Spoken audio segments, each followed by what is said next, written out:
आज हम बात करने वाले हैं ऑस्कर वाइल्ड की एक कालजयी कहानी द हैप्पी प्रिंस के बारे में। ये एक ऐसी कहानी है जो हमें सोचने पर मजबूर कर देती है कि सच्ची कीमत और असली सुंदरता का आखिर मतलब क्या होता है। जरा सोचिए, शहर के बीचों बीच सबसे ऊंचे खंभे पर हैप्पी प्रिंस की एक शानदार मूर्ति खड़ी थी। सोने की पतली परतों से मड़ी हुई, आंखों की जगह चमचमाते नीलम और तलवार की मूठ पर एक बड़ा सा लाल माणिक। देखने वालों के लिए तो वो मूर्ति सुंदरता और खुशी का एक जीता जागता प्रतीक थी। लेकिन यहीं पर एक सवाल उठता है, अगर वो वाकई हैप्पी प्रिंस था, यानी खुश रहने वाला राजकुमार, तो फिर उसकी आंखों में आंसू क्यों थे? बस यही एक सवाल इस कहानी के दिल तक पहुंचने का रास्ता है। तो चलिए सबसे पहले इसी राज को समझते हैं। ये रोती हुई सोने की मूर्ति, आखिर इसकी कहानी क्या है? इसके छिपे हुए दुख की वजह क्या है? इसका जवाब हमें खुद प्रिंस से मिलता है। वो बताता है, जब मैं जिंदा था ना और मेरे सीने में इंसान का दिल धड़कता था, तो मुझे पता ही नहीं था कि आंसू क्या होते हैं। लेकिन अब जब मैं मर चुका हूं, तो इन लोगों ने मुझे इतनी ऊंचाई पर खड़ा कर दिया है कि मैं अपने शहर की सारी बदसूरती और सारा दुख देख सकता हूं। और यहीं पर कहानी का सबसे दिलचस्प हिस्सा आता है, एक अजीब सी बात। प्रिंस का दिल सोने का नहीं, बल्कि शीशे का है। लेकिन ये शीशे का दिल ठंडा या बेजान बिल्कुल नहीं है, बल्कि यही वो हिस्सा है जो शहर के सारे दुख का बोझ महसूस कर सकता है और दूसरों के लिए रो सकता है। अब कहानी में एंट्री होती है एक छोटे से मेहमान की, एक अबाबील पक्षी जो सर्दियां शुरू होने से पहले मिस्र की गर्मी की तरफ उड़ रहा है। और यहीं से एक ऐसी दोस्ती की शुरुआत होती है जिसकी किसी ने कल्पना भी नहीं की होगी। यहाँ पर ना दो दुनियाएं आमने सामने हैं। एक तरफ है अबाबील, जिसका सीधा सा मकसद है अपनी जान बचाना, मिस्र पहुंचना, अपने दोस्तों से मिलना। और दूसरी तरफ है प्रिंस की एक छोटी सी गुजारिश कि एक बीमार बच्चा प्यासा है, उसकी माँ दुखी है, क्या तुम मेरे संदेशवाहक बनोगे? और अबाबील मान जाता है। यहीं से शुरू होता है त्याग और करुणा का एक ऐसा सिलसिला जो दोनों के अस्तित्व को हमेशा के लिए बदल देता है। ये त्याग 3 हिस्सों में होता है। प्रिंस अपनी सबसे कीमती चीजें एक एक करके दान कर देता है।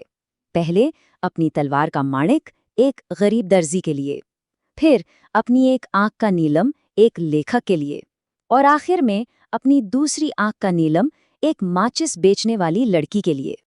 पहला मिशन एक गरीब दर्जी और उसके बीमार बेटे के लिए जो बुखार से तप रहा है। प्रिंस की आवाज में एक बेबसी है जब वो कहता है, वो बच्चा बहुत प्यासा है और उसकी माँ बहुत दुखी, क्या तुम मेरी तलवार से वो माणिक निकालकर उसे नहीं दोगे? अब त्याग और भी बड़ा हो जाता है। ये सिर्फ कोई गहना नहीं है। इस बार प्रिंस एक भूखे लेखक के लिए अपनी आंख का नीलम देने को कहता है, जो ठंड के मारे कुछ लिख नहीं पा रहा। ये बलिदान अब बहुत व्यक्तिगत हो गया है। और फिर आता है आखिरी और सबसे मुश्किल बलिदान। एक छोटी सी माचिस बेचने वाली लड़की रो रही है क्योंकि उसके पैसे गिर गए हैं। प्रिंस कहता है, मेरी दूसरी आंच भी निकाल लो और उसे दे दो। अब राजकुमार पूरी तरह से अंधा हो चुका है। तो इन सब कुर्बानियों का उस छोटे से पक्षी पर क्या असर पड़ा होगा? अब कहानी का दिल छू लेने वाला मोड़ आता है, जहां उन दोनों के बीच एक अटूट रिश्ता बन जाता है। प्रिंस अब अंधा है। वो दुनिया की तकलीफें महसूस तो कर सकता है, पर देख नहीं सकता। उसे अब आंखों की जरूरत है, और अबाबील वही उसकी आंखें बनने का फैसला करता है। और तब अबाबील वो फैसला लेता है जो सब कुछ बदल देता है। वो मिस्र जाने का अपना सपना छोड़ देता है और राजकुमार से कहता है, अब तुम अंधे हो, इसलिए मैं हमेशा तुम्हारे साथ ही रहूंगा। तो अब अबाबील प्रिंस की आंखें बनकर शहर के ऊपर उड़ता है, और वो जो देखता है वो दिल दहला देने वाला है। एक तरफ अमीर लोग अपने खूबसूरत घरों में पार्टियां कर रहे हैं, तो दूसरी तरफ भिखारी फाटकों पर बैठे हैं। वो अंधेरी गलियों में भूख से पीले पड़ चुके बच्चों के चेहरे देखता है, और एक पुल के नीचे ठंड से कांपते 2 भूखे लड़कों को। लेकिन जब ये दोनों अपनी सारी बाहरी चमक खो देते हैं, तो दुनिया उन्हें किस नज़र से देखती है? अब कहानी का सबसे कड़वा सच सामने आता है, एक बदरंग मूर्ति और एक टूटा हुआ दिल। प्रिंस का सारा सोना और जवाहरात गरीबों में बांट दिए गए। अब वो सिर्फ एक बदरंग भद्दी मूर्ति है। और वो नन्हा वफादार अबाबील, वो भी ठंड बर्दाश्त नहीं कर पाता और प्रिंस के कदमों में ही दम तोड़ देता है। और शहर के बड़े लोगों का क्या रिएक्शन होता है? मेयर ऊपर देखता है और बस इतना ही कहता है, अरे बाप रे, हैप्पी प्रिंस तो कितना भद्दा लग रहा है। उसकी नजर सिर्फ बाहरी रूप पर है, उसके पीछे के त्याग पर नहीं।